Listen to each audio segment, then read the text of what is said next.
All right, let's do a show. Hey, everybody. Welcome to Week 4. Welcome to the Week 4 preview show on a Thursday here. Inside covers the how and the why of everything you need to know in the National Football League. My name is Andrew Siciliano. I thank you for listening on whatever podcast platform you're listening on, thanking and liking and sharing and whatever, subscribing. If you're watching on yahoosports.tv, our brand new platform, on a FAST channel, on your smart television, or on the YouTube page from Yahoo Sports, we thank you for consuming this show that way as well. Every Thursday, we've been doing this now, as I've said, a tradition truly unlike any other. This is our 4th week. We try to lay out the most important games to us for the coming week, right before, when we record this, the Thursday night football game. It is not just me, thankfully for you. Joining me today on the show, Jori Epstein and Ben Fawkes. Ben, our sports gambling expert. It is great to have you both. And Jori, last week I called this a tradition unlike any other. And I think I confused Charles. He was like, what do you mean? What do you mean a tradition? And then I asked him how he was feeling. And he didn't like it that I asked how he was feeling. And we've now moved past that. There are no I'm not asking that, but I can ask you. Jori, how are you? I am doing great. And it's actually funny because as an avid listener to the show, I've been listening to the episodes y'all have done, and I did listen. And I, too, thought you were about to ask Charles how he was feeling that moment. And I was so excited that he finally had positive news that the steroids had worked. His performance-enhancing drugs had indeed enhanced his performance. And then you're like, no, I meant like picking the game. So C-Rob and I were in the same boat there. That was actually pretty funny that y'all had that conversation. I love that you're sitting in New York saying y'all repeatedly as well, going back to Dallas roots. That warms absolutely my heart as well. I'm glad y'all are both here, Ben, including you as well, sir. Yeah, do we have to worry about C-Rob? I know he was probable, then maybe downgraded to questionable. Now he's out for the Thursday pod. Is this? Well, that's what happens when the Guardians take 2 out of 3 from the Tigers to open up that series, man. You know that's what happens. When the Gardos just steal the Tigers' soul. 100-1 and back in July to win that division. It's wild. 15.5 games back. It's a big story. This is definitely a football show. Yeah, it's definitely a football show. But I love that Fangraphs, that's like the analytics side of baseball for those who don't know. Fangraphs, it's a site. Look it up. Fangraphs, the first week of September, had the Guardians with a 0.0. I'm not good at math, but I think those are bad odds. 0.0 chance of winning the division. It's not over, right? There's still 4 games left to play. But, as Han Solo once said, never tell me the odds. Or as I like to say now, never tell me the, what is it, the win likelihood? What do they call it in the fourth quarter? The win probability. Win probability. Never tell me the win probability. Yeah, like those charts, it went up and it went down. Big deal. Can't we just celebrate the plays the players made? Why do you need to tell me that down 10-0 with 3:45 left, their win probability sucked? Yeah, no kidding it did. No kidding. Of course. Yes, that's a bad score. Andrew, it is so much fun when you have those games where it's like, and they had a 98% win probability with 3 minutes left to go. And then all of a sudden you see the chart on ESPN and it just shoots down or shoots up. So yes, I actually love that. And I want it specifically for the times that we have these super improbable outcomes. And I think that when we have this, it's kind of a reminder of, it might sound cliche when you hear Russell Wilson saying this week, it really came down to a few plays, but these games largely do come down to a few plays unless you're the Minnesota Vikings and the Cincinnati Bengals last week. I'm going to sound like an angry man on my lawn. I'm really not angry. Anything that can add to the narrative, I am all for the narrative. I just think that sometimes the numbers take away from the amazing accomplishment of the players. Like, they're the story, not that they somehow defied math. Yes, like when I look down from my booth calling the game Sunday in Cleveland, and there are people leaving, and it's raining, and it's 10-0 with 3:45 to go. I know their probability of winning this game is really low, right? What did the math say? The math said people were leaving and it was raining. Does that make sense? I used to have this conversation with the NFL Network people cutting the highlights because they would throw all these win probabilities onto the screen. I'm like, this guy just made a ridiculous toe tap sideline catch. Like, I don't need to know that it was like 0.3% chance of him catching that football. what a catch. Like, we really hit a nerve the here to start. You know what I'm saying? Okay, but Andrew, you know what stat we do need? We did need all of the NFL Network stats about Jordan Davis returning the blocked field goal. Yes. When it was first that was good. No player over 330 pounds has run faster on a return. And then it became no player over 330 pounds had run faster on a field goal return for a touchdown in the second half. It was like all of these caveats. And I'm like, that's because this hasn't happened before. I loved it too. And I love the conversation with Garofolo, friend of the program, afterwards, where Jordan Davis said something like, I haven't run that fast since the combine. Yeah. And he had a ridiculous speed at the combine. I like analytics. I don't mind probabilities. I just like the stories of the players and the narratives. Let's talk about players and games. Can we do that? Because week 4 is actually a fascinating week. There are teams that are 0-3 facing each other. There are teams that are 3-0 facing each other. Let's begin with a game that is 2 3-0 teams facing each other. And you could argue it's the best game of the week, right? So it's the Eagles, it's the Bucs, it's in Tampa. It's Kevin Burkhardt, Tom Brady, Aaron Andrews, and Tom Rinaldi, the A-team here for Fawkes. It is the only game between 2 3-0 teams this week. It is also a game with 2 fascinating teams, like the Eagles we just described, because they blocked 2 Josh Carty kicks in the fourth quarter, and Jordan Davis ran that back for a touchdown. They overcame a 19-point deficit after playing a bad first half, and to be quite frank, getting dominated by the Rams. The Buccaneers, meantime, thanks to a kick block, almost blew the game, and then for the third consecutive week, Baker Mayfield marched them down the field and won a game. Matter of fact, the Buccaneers are the first team of the Super Bowl era with a game-winning score in the final minute of the fourth quarter in each of their first 3 games, and the third team since 1970 with a game-winning score in the final minute of the fourth quarter in 3 straight games at any point during the season. Forget about that. The injuries are more significant. Luke Gedeke out, Mock out, Wirfs and Godwin may be back. And I do think, Jori, it's somewhat notable that Baker is limited with a biceps injury, but by all accounts, he should be good to go. Also interesting that Nick Sirianni is flying the team down there on Friday, not Saturday, saying he wants to go a day early to adjust to the heat and the humidity. This after the Eagles had a brutally hot training camp in Philadelphia, so I don't know why that matters. Baker said, Jori, it doesn't matter. It doesn't matter when they get here. We're going to be more accustomed to the heat than they are. Well, it may not matter when they get there, but I will say it matters the past couple of years how we've seen the evolution of these 2 teams since they played in the playoffs. I was in Tampa 2 seasons ago for the playoff game when the Buccaneers beat the Eagles, and I was in that Eagles locker room afterward, and you just see this locker room that really didn't seem to believe in Nick Sirianni. They didn't know where they were going from there, and it's just crazy to me to think how we went from legitimately not knowing for a couple days whether Nick Sirianni would be coming back to they've now won 24 of 27 games since that moment, if you count playoffs, and obviously are the defending Super Bowl champions. To me, this is not a game where I'm most interested in who's going to win. I'm almost more interested in how they're going to win and what the fourth quarter is going to look like, because this is one of those games that just feels like it's going to come down to it. Baker Mayfield always keeps his team fighting. You see the Eagles, I mean, how much are they down to? The Rams last week, and they just are never out of a game. But I will say, when I think about the Buccaneers' ability to get pressure on an opposing quarterback, this feels like more of a Saquon Barkley than an A.J. Brown game to me, but we'll see. And then for Baker Mayfield, of course, it would be clutch if he could get Chris Godwin back, given how many of his receivers continue to have injuries. And I will say, Jori, that I care both who wins and also by how much. Yes. That's basically the pretty much why I have and the win probability. Currently. Exactly. We got to have the win probability in there. This is a fascinating game for a bunch of reasons. Obviously, these teams familiar with each other. Eagles are 3.5-point road favorites. This opened Philly -3, pushed up a little bit, I think partially based off of some of those injuries and partially because Mike Evans is out. He's probably about that, worth a 0.5 point-ish, even at this point in his career. I think what's interesting is last week we saw the Rams go into Philly and they ran all over the Eagles.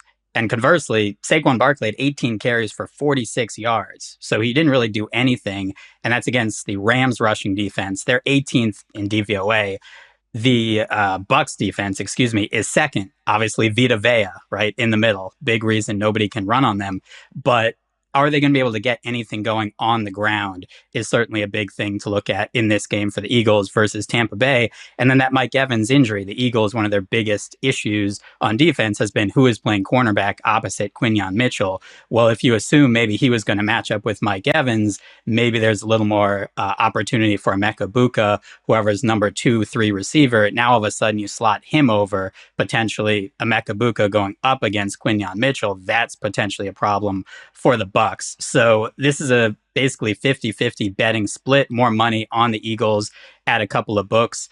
I think we'll probably still see more of the public on the Eagles just because they have won 19 of 20 games. But a really interesting game. I think we'll probably see some sharps come in on the Bucks plus 3.5 just because even if they don't win games, they've kept everything close. And we've seen that as well with Baker Mayfield. He's always in it towards the end. And in these close games, if they win, that's great. If they lose, that's great. Bettors don't necessarily care as long as the Bucks cover the plus 3.5. And I think there'll be a lot of sharper bettors on the Bucks come Sunday. Side note here, I benched Emeka Egbuka last week because you have to get your rosters in before the TNF game. And if I didn't play him and I wasn't certain about whether or not he was going to be healthy. Remember, he didn't practice Wednesday or Thursday. My only replacement was Josh Palmer, and he was playing Thursday, and Josh Palmer did nothing because the Bills wouldn't throw the ball down the field, and I won by half a point. Half a point. That's it. Ooh. Somehow I survived with Josh Palmer over Emeka Egbuka, but nobody cares, and I digress. Last week, Saquon couldn't run, really. Rams bottled him up. The style of this game to me is fascinating. Because when Kevin Batula was calling plays in the second half last week against the Rams, they finally threw the ball down the field, whether it's AJ or Dallas Goedert. The numbers just absolutely jump off the page. Jalen Hurts has 3 touchdown passes in the second half last week against the Rams. He hadn't thrown a single touchdown pass in the previous 10 quarters. He had 209 yards last week in the second half. He had 270 yards through the previous 10 quarters combined. He had 7 downfield completions. We're not talking 30 yards. We're talking 10 yards in the second half last week. He had only 2 in the previous 10 quarters before the offense actually woke up and realized that they had weapons there at their disposal other than Saquon. How do they attack a Todd Bowles defense that is going to blitz? Are you running into that blitz, or are you getting the ball out quickly and letting Jalen Hurts, a real professional quarterback here, beat you?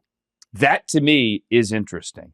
And if they just say, we're going to run, and we're not going to hide it, this is what we do, can you stop it? I wonder if that's sustainable here for the Eagles. And if they learned something last week, and maybe stylistically, this is a shift back towards a balanced offense, correcting. No, they've won 19 of 20 games here. 19 of 20, that's absurd. Kind of correcting the massive shift towards run only that they had, Jori, last year coming out of the bye.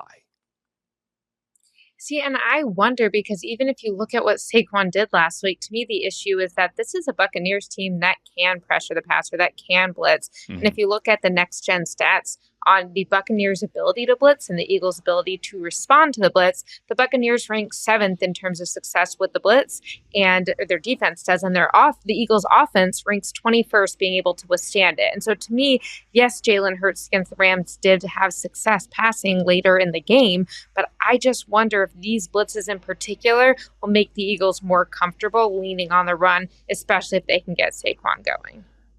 Yeah, it's a fascinating point here. The styles here are going to be truly the story of the game. And the idea as well, though, the Buccaneers have pretty much had the Eagles' number. They've beaten them 6 out of 7. If you go back, and that includes the postseason. Jalen Hurts, since he took over as the Eagles' starting quarterback, has really only had 2 outcomes in the postseason. Go to the Super Bowl or get beaten by the Bucs. That's it. So now he gets the Bucs again for the second consecutive year in Philadelphia. There's also that game coming up in Kansas City. It's the 1-2 Ravens and the 1-2 Chiefs. And barring some kind of tie, one of these teams with Super Bowl aspirations is walking out of there at 1-3. It's a Nance Romo Tracy Wolfson game on CBS. And I know this sounds absurd, but the headline for this game might be, this is a can the KC offense get right against a bad Baltimore defense, which is never a sentence which I thought I would say out loud. The Ravens are almost becoming, I say almost, they're not there. They're almost becoming the Bengals of 2024, in which they're going to score 30 points and have to pray to hang on and win because the defense is also going to give up 30 points. No defense in the NFL has given up more yards than the Baltimore Ravens.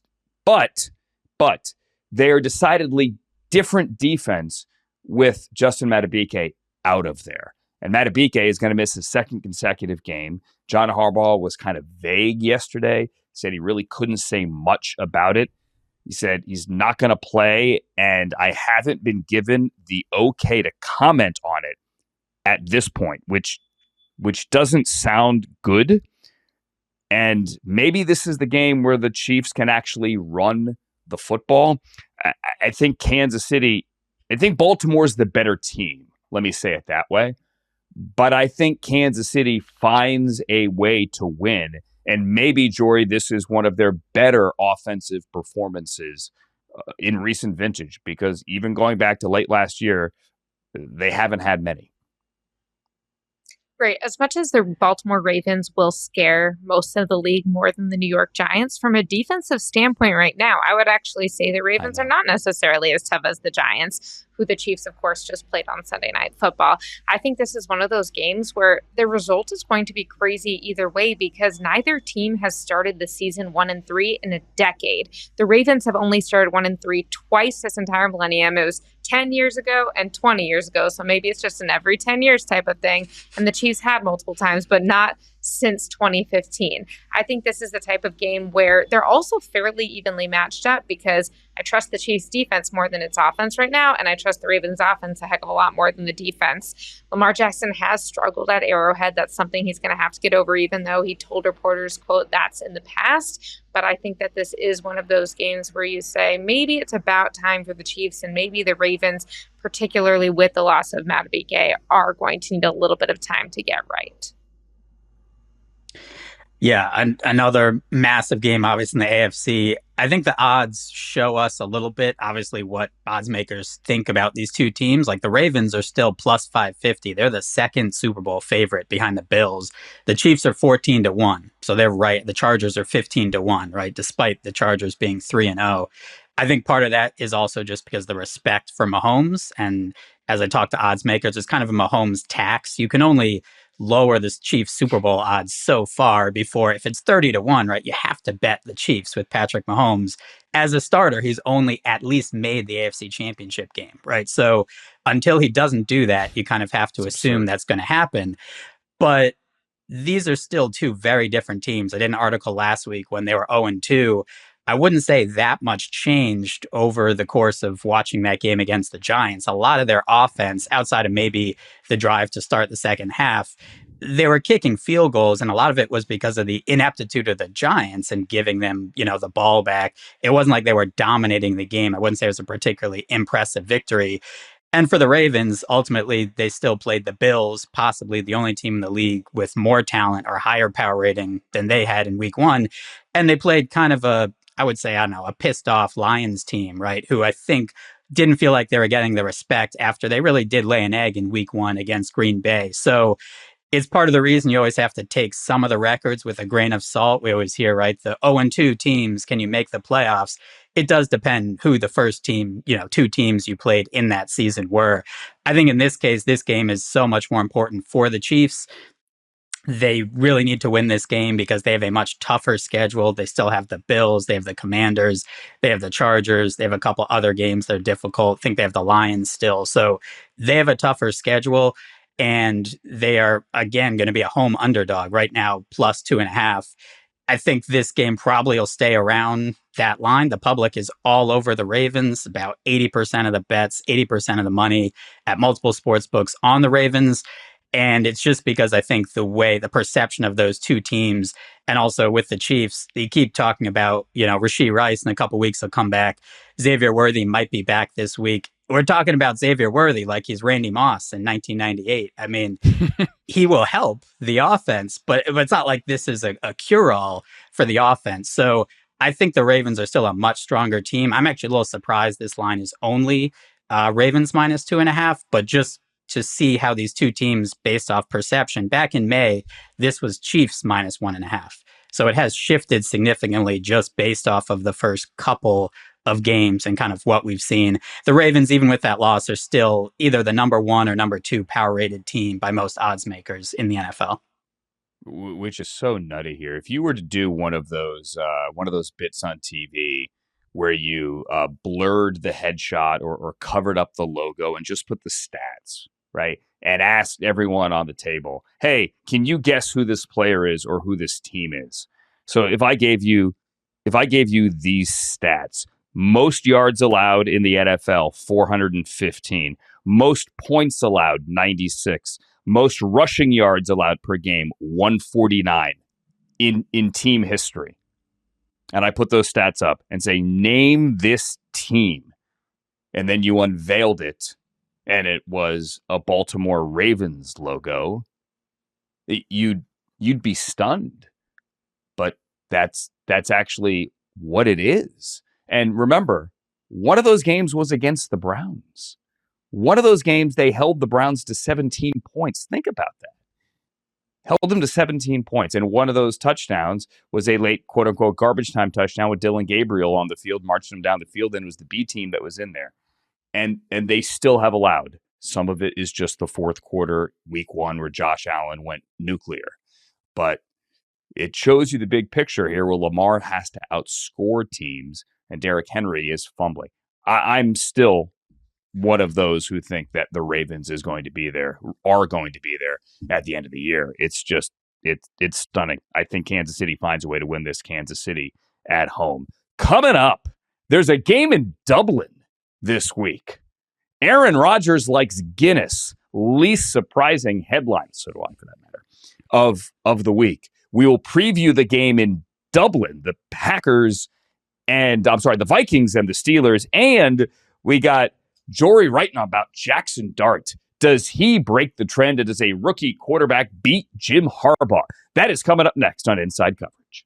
It's Inside Coverage on Yahoo. Thanks for watching, everybody. Here we go, previewing week number 4, continuing previewing week number 4. Andrew Siciliano, Jori Epstein, and our betting analyst, Ben Fawkes. There's a game at 9:30 Eastern. Yes, it is that time of the year again. Coming up on Sunday, we have the International Series beginning. I know we had one in Brazil, but not a 9:30 Sunday start. It's at Croke Park in Dublin, Ireland, guys, which seats 82,300 people. There is only one stadium bigger in the NFL, and that is MetLife Stadium. It's the 2-1 Vikings as they embark on a 2-week road trip. They're in London week 5 as well. And the 2-1 Pittsburgh Steelers on NFL Network. Joe Davis, Greg Olsen, Pam Oliver, and Jamie Erdahl. It's interesting. Aaron Rodgers and Carson Wentz, Jori, have met once before. It was back in 2020. The Packers won the game. Wentz was with the Eagles then. Wentz was benched for Jalen Hurts in the second half, and that was it. That was curtains for him in Philadelphia. Jalen Hurts would take over, and you know the rest of the story from there. Carson Wentz has a chance here if he plays well, if he beats the Steelers.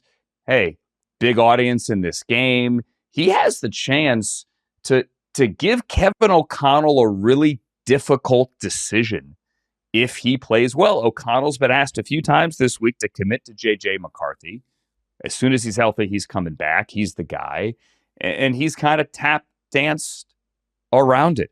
Carson Wentz in Ireland, where Aaron Rodgers says he loves Guinness, but Budweiser is the official beer of the National Football League, and that storyline will likely be buried on game day. Your thoughts?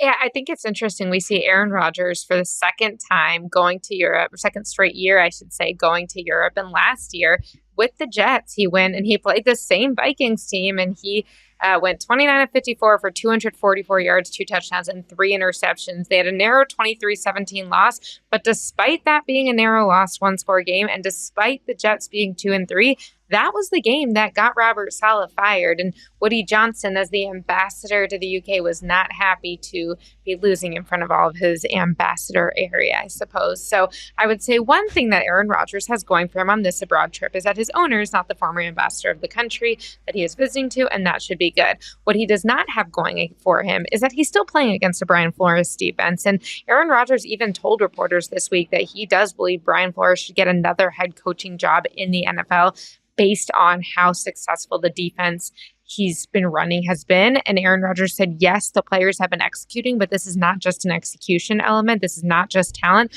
This is specifically a schematic element. I think that the Minnesota defense will cause problems for Aaron Rodgers that he will need to overcome, which he can. I'm not saying he can't, but it will be a challenge.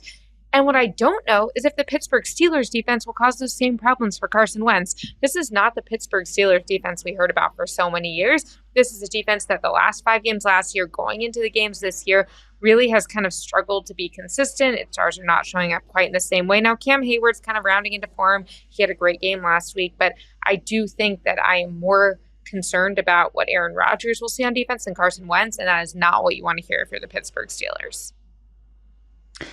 Yeah, I remember watching that game last year in Vegas. So much better that on the East Coast now I could watch the 9:30 a.m. start as opposed to the 6:30 a.m. start.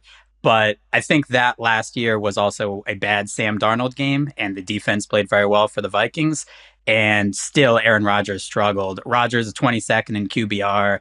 This offense hasn't been that great. They had, I think, 200 yards of total offense against the Patriots. Somehow won that game because the defense forced 5 turnovers, including 1 fumble at the 6-inch yard line. So that was a game that they should have lost. They probably should be 1-2. I think 2 big things for the Vikings. Number 1, Jordan Addison coming back from the suspension. So all of a sudden now Justin Jefferson has his running mate. And number 2, obviously J.J. McCarthy, a rough start, but he also didn't have Christian Darrisaw, who is a top 5 left tackle. And that offense looks so much better, so much more confident, so much more time to throw. I can say from watching closely that Justin School, who is the backup to Darrisaw, to say he was a turnstile would be generous to turnstiles. So that was a complete disaster for McCarthy. Definitely sped him up in his processing for that game. So the Vikings 2.5-point favorites here at essentially a neutral field. 2 other things as well for the Steelers. Joey Porter Jr., the corner, and Deshaun Elliott, both limited in practice, both on Wednesday and on Thursday.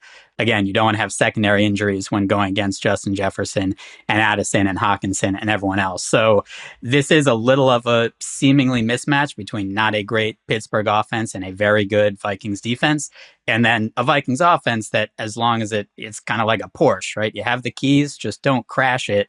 Against the Steelers defense, we thought was going to be a lot better. Hasn't really been that great so far. Surprisingly, betting's kind of about 55-45, a little more on the Vikings, but not a giant, public line, or the public hasn't supported one team as much as we've seen certainly some of these other games yet.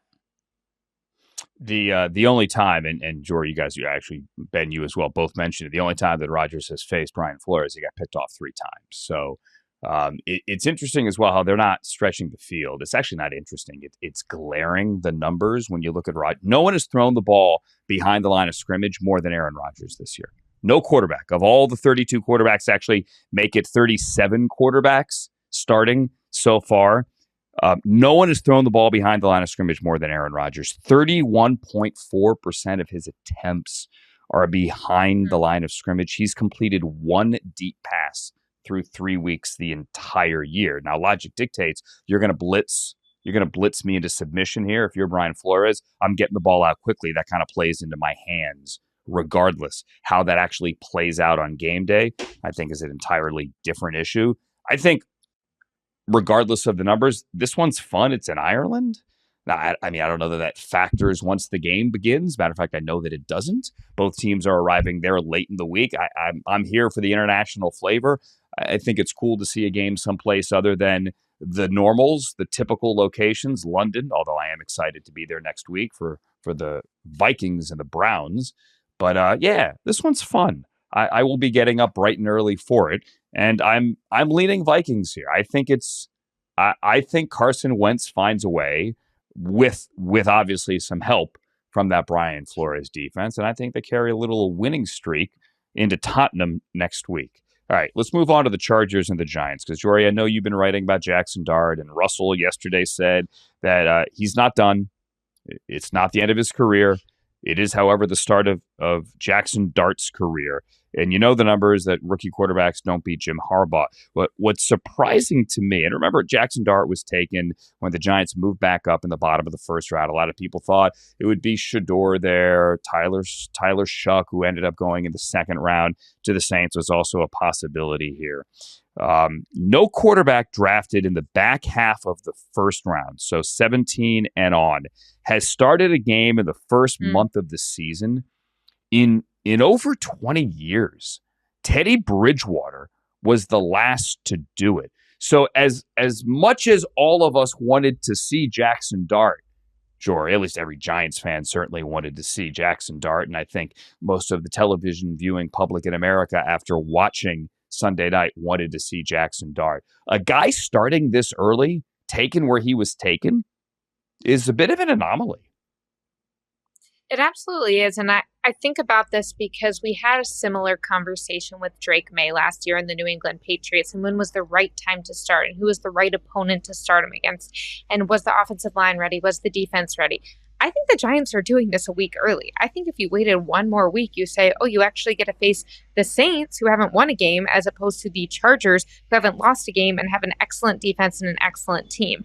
Now, what I think is interesting is, to me, because the Giants are starting Jaxson Dart for the first time against such a good team, I started asking different coaches and talent evaluators around the league, what would you want to see from Jaxson Dart if this was your quarterback? Because to me, yes, of course, you want to win the game. I'm not downplaying that is objective number one. But if that is the only benchmark by which you gauge whether Jaxson Dart's first game is a success, when you're choosing to start him so early in the season against such a good opponent, I think that's just unfair to Jaxson Dart. And I heard different things from different coaches and evaluators along the lines of, hey, we want to see, can he get the operation out cleanly? Can he avoid delay of games penalty or illegal formations? Can he make sure everyone is lined up correctly? Can he read the defense well? But perhaps the most interesting thing I heard from a talent evaluator was that if they were on the team with Jaxson Dart, they would want to see, could he sustain long drives?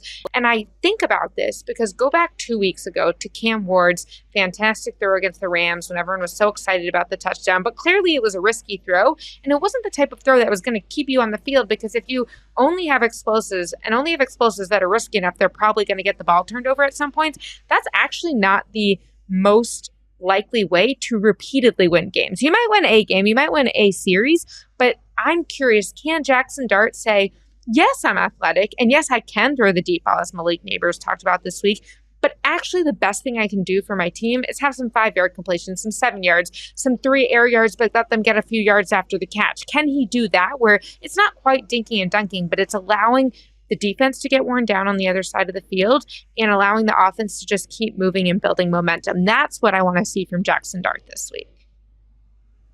So Jori talks to people in the NFL. I talk to bookmakers and bettors. Same process, different people. I think what was interesting about this game in May, right, when sportsbooks released the lines after the schedule, this was Chargers -3.5.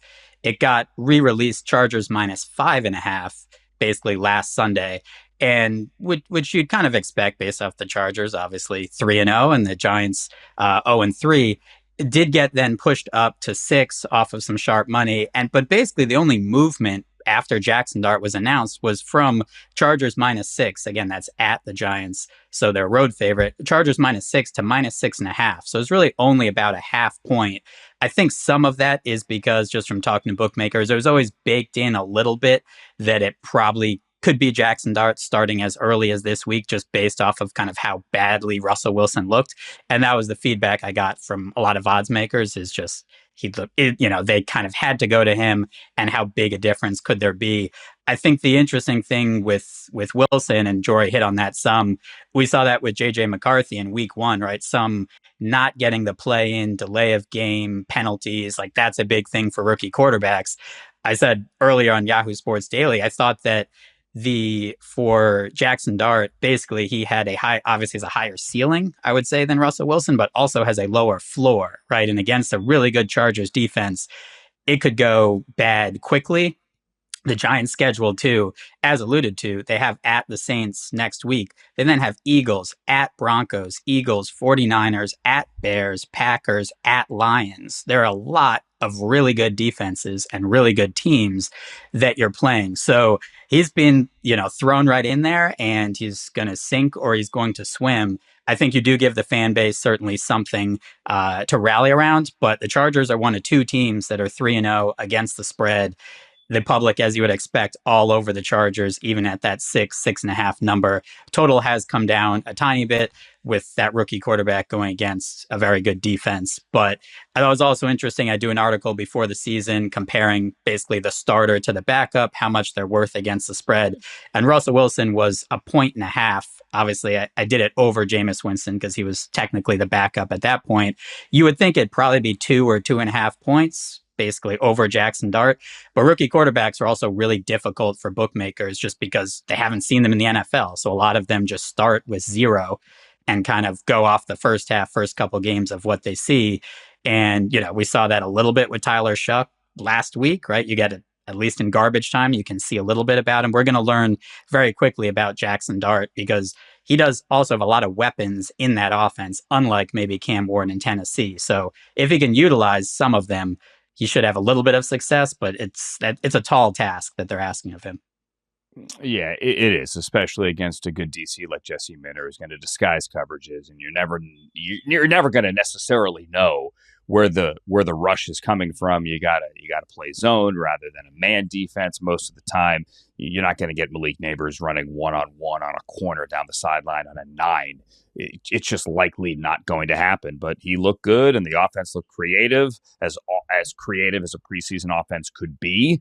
When Dart was in there, a lot of RPOs, a lot of play action stuff in the backfield. I'm looking forward to it. And look, the Giants need it.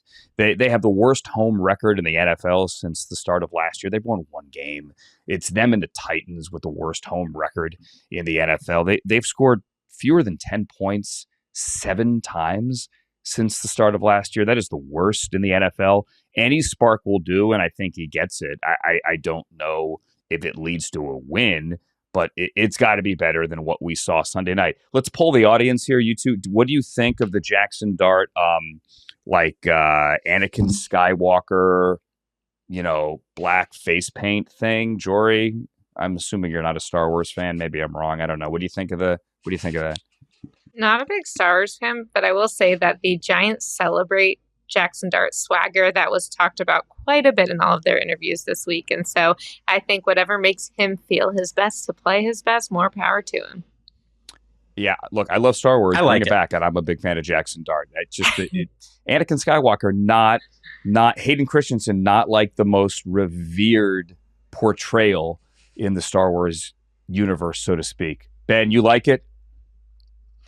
I was going to say, are we going Anakin Skywalker misunderstood? I'm not sure where we're going with the Anakin Skywalker, underrated. But no, I like the face paint. Think it looks good. I don't know if it leads to any points on Sunday, but no, he should do whatever makes him feel best on the field. I would say Anakin Skywalker overrated, Padme Natalie Portman underrated. Can we do that? We can do that. Yeah. Okay, I'm a dork. Moving on. Let's get to the Colts and the Rams. By the way, okay, I didn't give you the broadcasters. Kevin Harlan, Trent Green, Melanie Collins on the Chargers and the Giants. And then the Colts are 3-0. The Rams are 2-1. That game is at SoFi with Kevin Kugler, Daryl Johnston, Allison Williams on the call for Fawkes. Jonathan Taylor leads the league in rushing. Puka Nacua leads the league in receiving. Yay, they're both going to be in the same game. Colts haven't been 3-0 since 2009. They went 14-0 and lost in the Super Bowl in Miami to the Saints. Listen, the Rams can get after the passer. They have 12 sacks. That's tied to the Broncos for the most of the NFL. My biggest question here for the Rams, and they're top 5 total offense, total defense. I think the Rams are the better team. Yes, I'm saying that. I think they have the better quarterback. I think they're just the better team, and that's not a knock at Daniel Jones. Matthew Stafford's going to be in Canton one day. The issue here is the road-weary Rams, after getting a good fight in Tennessee, after then going home and then having to fly all the way to Philadelphia. That's an awful flight. I just had to do it last month. Granted, I wasn't on a charter. And then they come back. That was a mentally and physically exhausting game last week in Philadelphia. They had built themselves up for that game for months and months and months. They had circled it on the calendar, and they weren't afraid to tell you about it. And then they blew a 19-point lead. And they blew a 19-point lead where they were lining up for a game-winning field goal that everyone thought was going to make because you weren't going to get it blocked again, and then they did. That was draining. How do they respond? Sean McVay is usually good at getting his team prepared, both schematically and emotionally. This one is a legitimate challenge, truly. Now, the Colts don't travel well. It's not like it's going to be this loud building like the Niners are going to come to town, at least for the opposition. Rams get a real home game here. Jori, I want to pick the Rams. This one kind of, though, as you see the Rams football over my shoulder, kind of scares me. Yeah, and I think it's interesting because I actually do believe the Rams are the best team the Colts will have faced yet. Now, Obviously, Titans and Dolphins, there's not really a question. The Broncos are a good team, and that was a close game. I still think the Rams scare me more than the Broncos do, particularly after I've seen how the beginning of their season has unfolded. And so I would say that this is not necessarily what I think the Colts were probably a little bit high on now because of the opponents they had early in the season. There's always a little bit of that adjustment over the course of the season. I think they're a good team. I think they could easily win their division. I also think that they're going to have more of a competition this week, and I don't have a lot of concerns about the impact of the Eagles on the Rams because I think, if anything, they're going to be fired up to get a win that they feel like they should have gotten last week. What I will say is probably the most fun part of this game is that we have the leading receiver or the receiving leader so far through 3 weeks and the rushing leader so far through 3 weeks in Puka Nacua and Jonathan Taylor. And according to NFL Next Gen Stats, we have not had those two face off in the same game in 5 years since week 5, 2020. So this should have a outsized impact on everyone's fantasy team, regardless of who wins. But Ben still might tell us who will win. I don't know if I can say who will win. This is to me like a great game. I could. I will choose not to.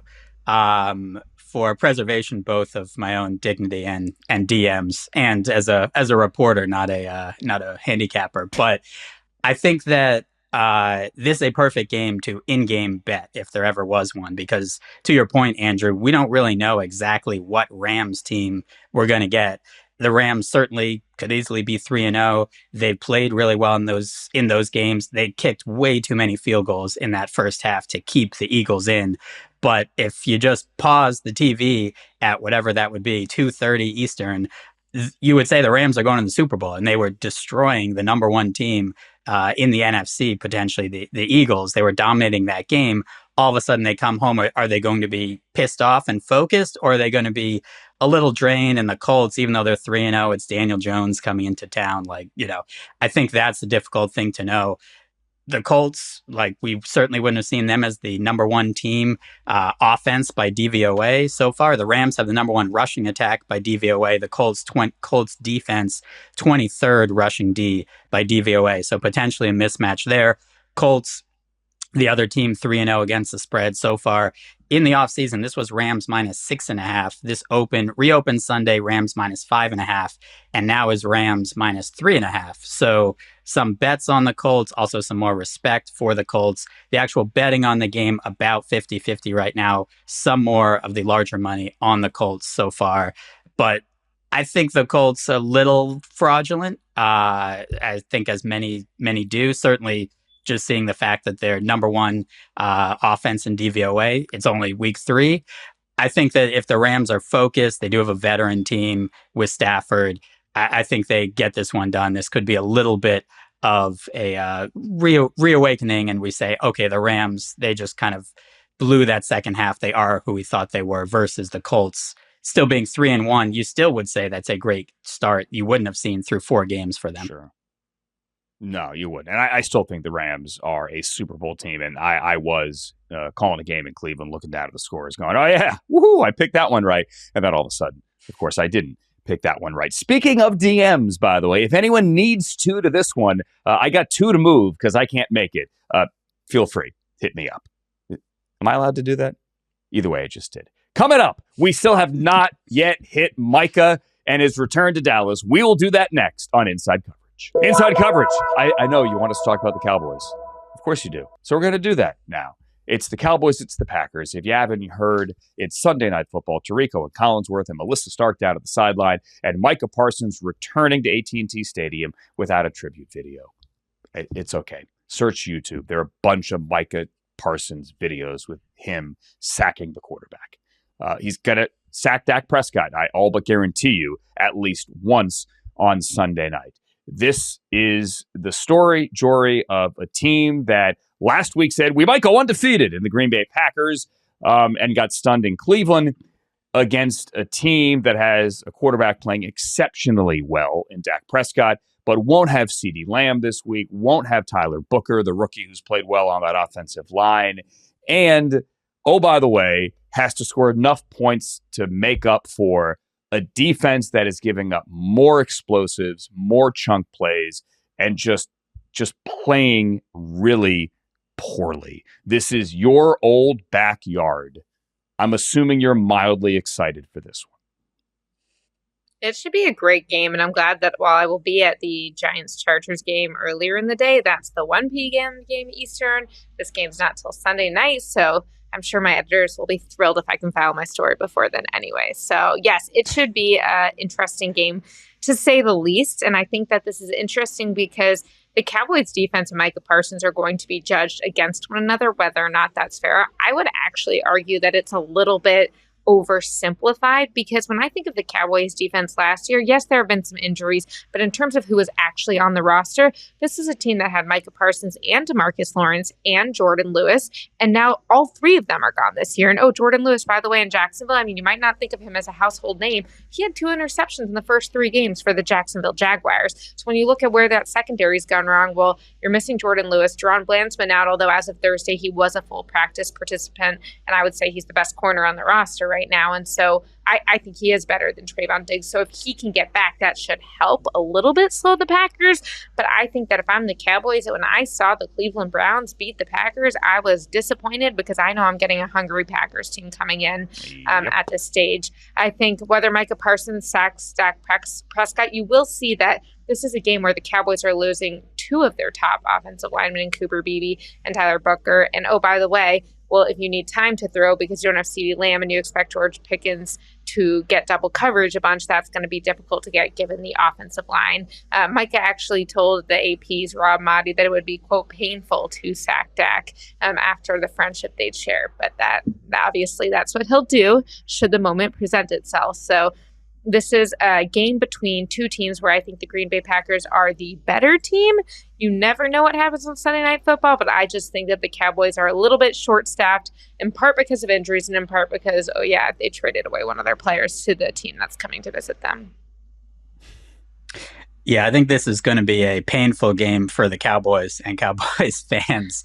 And as Jori pointed out, part of it is just the Packers, there's no other way to put it. They blew that game against the Browns. They were in control. They weren't impressive, but basically if they don't turn the ball over, they're going to win the game, whether it's 10-3, 13-10, some low scoring game, and get out of Dodge and be 3-0. And then maybe you can make the argument that's a letdown game against the Packers. They overlook them, etc.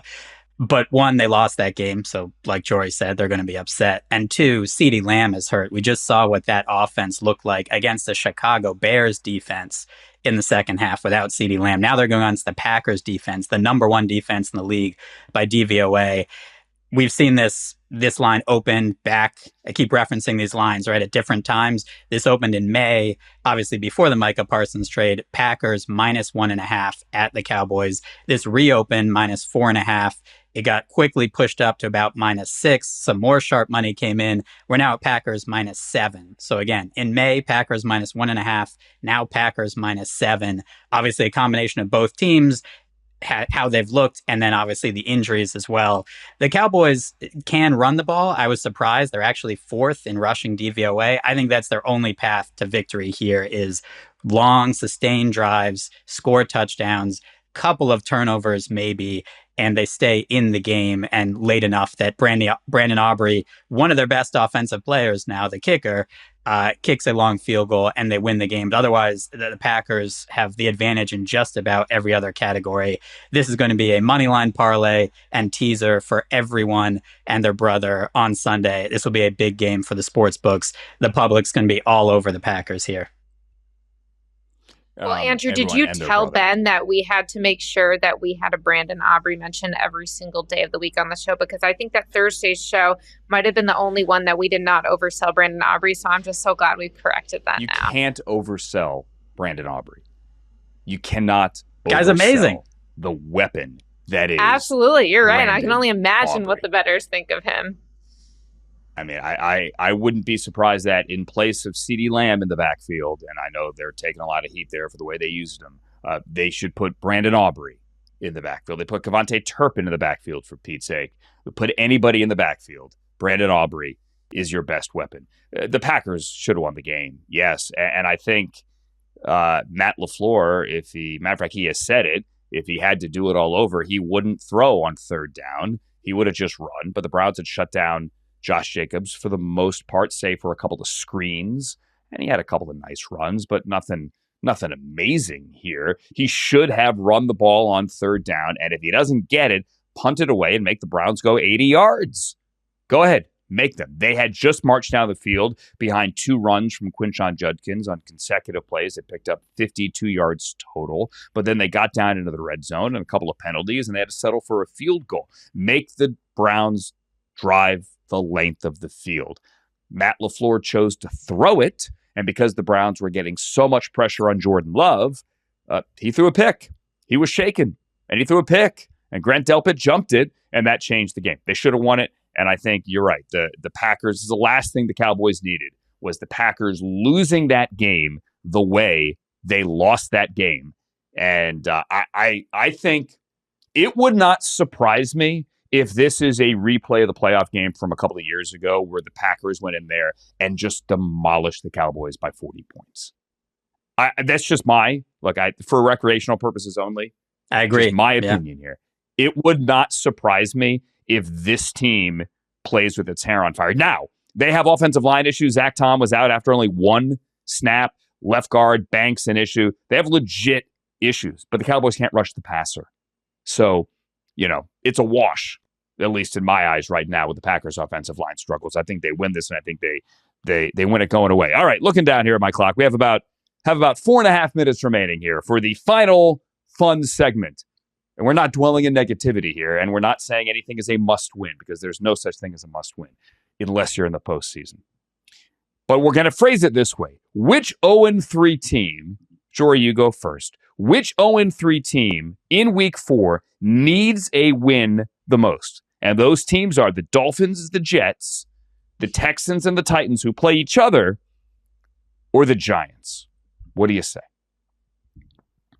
Yeah, I go with the New York Jets, and I say that because Aaron Glenn is a first-year head coach. He and Kellen Moore are both on that list as a first-year head coach, but I think that when Kellen Moore took over the Saints job, there was this idea of this team's not quite ready. This roster's not quite ready. We don't have a quarterback. We don't have several key pieces. It's going to take time. And on top of that, he is being player-friendly, not in the sense of going soft on them, but he's not going around screaming at them. I think that Aaron Glenn's tough love, tough discipline approach that he is taking with the Jets can still work in 2025, but it's more difficult. And I think in order for it to work, you need to be able to get to the buy-in from the players in the form of wins on the scoreboard. Now, the Jets are not as bad as their 0-3 record looks. They've lost 2 of those games by literally 2 points each, not even a field goal. But I do think that when you look at this, if you say, hey, we're going to cut the guy who fumbles and we're going to make you practice again on this day and we're going to do this and that, I think it's hard to keep sustaining that approach with today's generation of players if you don't have a win to show for it. And so I think the New York Jets need to win this game. And I looked at the question. Hopefully I didn't misunderstand the assignment. Of all the teams, I think the only team that has a chance to do anything this season is the Texans, right? And so that's kind of where I went in terms of them playing. They're a touchdown favorite against the Titans. The Titans are the Texans, I should say, one of the only teams, as well as the Saints, 0-3 against the spread. So they've been disappointing to bettors, been disappointing, obviously, 0-3 to start the season. And they're facing the Titans. It's hard to put in perspective how bad the Titans have been against the spread, but I'll try. In their last 20 games, they are 3-17 against the number, which is really difficult when they keep getting a ton of points. They're also 0-10 as a home underdog since last season. And so, in their last 10 games as a home underdog, and they will be a home underdog again in this game. So the Texans should have a great defense. They've blown at least one game, if not two. And if they want to get their season back on track, this is where they need to start. And I'm going to take the team that's playing the Jets. I'm going to take the Dolphins. It maybe isn't Tennessee level tension on the podium with the head coach or the players and the media with the pitchforks yet there, but it isn't comfortable. We all know that last Thursday, the Dolphins, the Bills, like, is this a must win or is Mike McDaniel going to get fired? They didn't win and they're still all there. But can we play this? This is Tua today when asked about Cam Newton and his ridiculous hat. I don't know which hat he was wearing, but they're all ridiculous. They say throw an interception and he makes $53 million. You know what I mean? Because they do. They always say that. I heard Cam Newton say it the other day. Well, anybody can play quarterback in this league then. I mean, I want to see anybody on the streets come and play quarterback.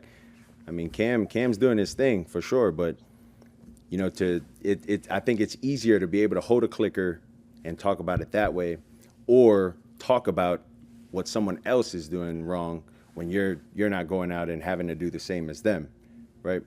So I think it's easy to do that. I think anybody can do that. I don't think anybody can play quarterback. So. Okay, so there's that. Was that like a vitriolic back and forth? No, but it's one thing to lose to the Bills on a short week. Bills are, whatever, the best offense in football. No one wins in Buffalo the last couple of years with Josh Allen at quarterback. It's another thing to lose to the Jets and realize we're not even the second team in the Buffalo Bills AFC East Invitational. We're now losing to the Jets. And then next week they go to Carolina. I mean, whatever that game is. And then you get the Chargers. My point is you need to win one at some point to prove that this season is there for any reason other than looking forward to 2026. And the questions are only going to get more difficult. The criticism is only going to get louder. Mike McDaniel's rambling on the podium, I love the guy, is only going to be more and more overanalyzed and scrutinized if they don't get a win. And I do think it looks worse when you lose to the winless Jets. I really do think that matters, regardless of who their quarterback is. So I'm going to go the Dolphins need it most. And part of the reason I'm taking the Dolphins over the Texans is because, Ben, you in the chat grabbed the Texans first. And Jori pointed out, we've talked a lot about the Texans this week, and both of you are true, or right, rather. And all of that is true. And I might have taken the Texans. So I'm sticking with the Dolphins. Andrew, can I just say, when Tua was making this comment about it's easier to have the clicker and talk about playing quarterback than playing quarterback, is that not a little bit ironic when he's talking about Cam Newton, who, yes, is no longer playing pro football, but the man was an MVP. The man did go to a Super Bowl. He was a three-time Pro Bowler. Pretty well. Cam Newton did play quarterback. So, I don't know. I don't think Tua's ever played at the level that Cam has played at. I don't know. Yeah. There are some quarterbacks on TV that did not have Cam Newton's success. By the way, most of them do really good jobs on television, not taking shots. But yeah, this guy actually won an MVP. He single-handedly kind of took the Panthers to the postseason and then took them to the Super Bowl. And he still wears ridiculous hats. But either way, he said what he said, and Tua said what he said, and I think the Dolphins need this one, and they need it badly. Friends, this has been fun. We'll make it a tradition truly unlike any other if Jori and Ben will have it. And we'll be back for another show on Monday. Jori, Ben, have a fantastic weekend. Thank you both. Everyone listening and watching, we thank you as well. Enjoy your football, both Thursday night, Sunday night, and we'll be back before the Monday night game. For Jori and Ben, my name is Andrew Siciliano. This is Inside Coverage. So long, everybody.